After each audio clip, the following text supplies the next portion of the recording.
വീട്ടമ്മമാർക്കുള്ളൊരു ടിപ്സാണ് പറയാൻ പോകുന്നത്. നമ്മുടെ ഹസ്ബൻഡുമാർ ജോലി ചെയ്തിട്ട് ചിലവിനുള്ള കാശ് നമ്മുടെ കയ്യിലാണ് വരുന്നത്.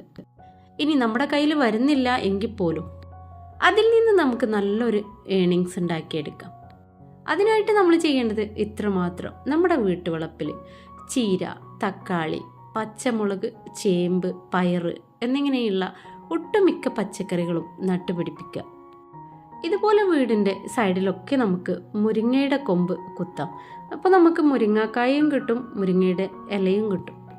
മുരിങ്ങയിൽ കറി വെക്കാനും തോരൻ വെക്കാനും ഒക്കെ നല്ല ടേസ്റ്റാണല്ലോ. അതുപോലെ തന്നെ പലതരം ചീരകൾ നമുക്ക് നട്ടു വളർത്താം. ഓരോ ദിവസവും നമ്മൾ അങ്ങാടിയിൽ നിന്ന് കൊണ്ടുവരുന്ന പച്ചമുളക്, തക്കാളി, വെജിറ്റബിൾ അതിനുള്ള ഒരു എമൗണ്ട് ഡെയിലി നമുക്ക് നമ്മുടെ കുറ്റിയിലേക്ക് ഇട്ട് വെക്കാം. പയറ് നട്ടാലും ഗുണം രണ്ടാണ്: ഇലയും